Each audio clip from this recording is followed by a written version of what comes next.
আমাদের বাংলাদেশ নামক রাষ্ট্রটা একটা স্বাধীন সার্বভৌম রাষ্ট্র। আমরা আধিপত্যবাদে বিশ্বাস করি না, আমরা বিশ্বাস করি সার্বভৌমত্বে।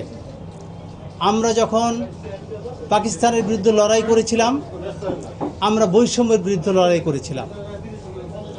24-এর যে একটা গণ অভ্যুত্থান হয়েছে, তাও বৈষম্যের বিরুদ্ধেই তারা প্রথম আন্দোলনের সূচনা করেছিলেন।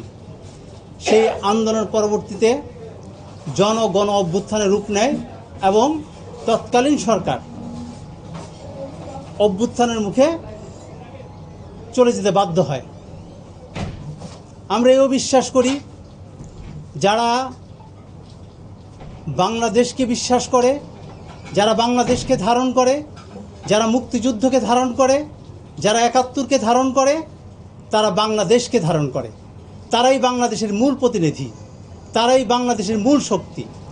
আমাদের দল কৃষক শ্রমিক জনতা লীগের প্রতিষ্ঠাতা সভাপতি বঙ্গবীর কাদের সিদ্দিকী বীর উত্তম একজন বীর মুক্তিযোদ্ধা।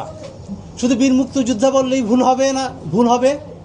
তিনি একজন বাংলাদেশের অহিংস আন্দোলনের অন্যতম নেতা এবং এখন পর্যন্ত যদি আমি হিসাব করি, বাংলাদেশের রাজনৈতিক অঙ্গনে যতগুলি রাজনীতিবিদ আছে, আমি মনে করি একমাত্র পরিষ্কার পরিচ্ছন্ন এবং স্বচ্ছ রাজনীতিবিদ বলতে যদি কাউকে চিহ্নিত করতে চাই, সে একমাত্র বঙ্গবীর কাদের সিদ্দিকী বীর উত্তম। তার বিকল্প এখনও বাংলাদেশে নাই।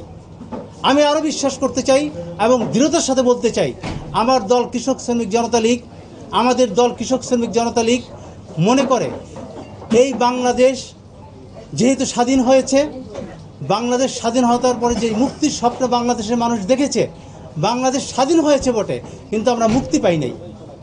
আমাদের নাই অর্থনৈতিক মুক্তি, আমাদের নাই চলাফেরায় মুক্তি, আমাদের নাই সাংস্কৃতিক মুক্তি।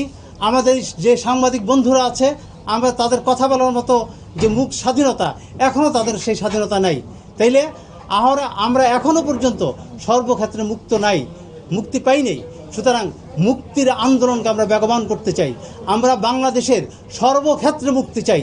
আমাদের নারীদের উন্নয়ন চাই, আমরা নারীদের বিভিন্ন বিষয়ে যে সমস্যা আছে তাদের মুক্তি চাই, আমাদের ছাত্রদের যে সমস্যা আছে সেই সমস্যার সমাধান থেকে আমরা মুক্তি চাই, আমরা যুবকদের যে সমস্যার মধ্যে আছে তারা চাকরি পায় না, এই দিক থেকে আমরা মুক্তি চাই, আমরা যুবকদের চাকরি চাই।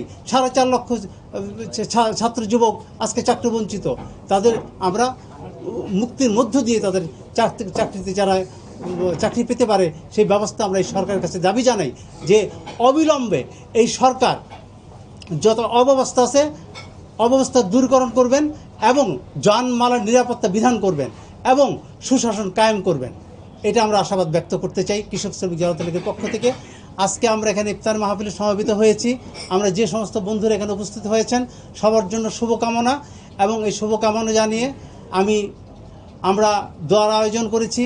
আমরা দোয়া করব, আমরা কৃষক শ্রমিক জনতা লীগের যারা বিগত সময়ে যারা আমাদেরকে এই পর্যন্ত টেনে এনেছেন, আমরা অনেকে আমাদের মাঝে তার চলে গেছেন, অনেকে আমাদের মাঝে আমাদের দলের সাধারণ সম্পাদক হাবিবুর রহমান তালুকদার বীর প্রতীক, তিনি অসুস্থ অবস্থায় আছেন, তার জন্য আমরা দোয়া করব। এবং আমাদের প্রাণপ্রিয় ভাবী বঙ্গবীর কাদের সিদ্দিকীর সহধর্মিণী বেগম নাসরিন কাদের সিদ্দিকী অসুস্থ মৃত্যুবরণ করেছেন।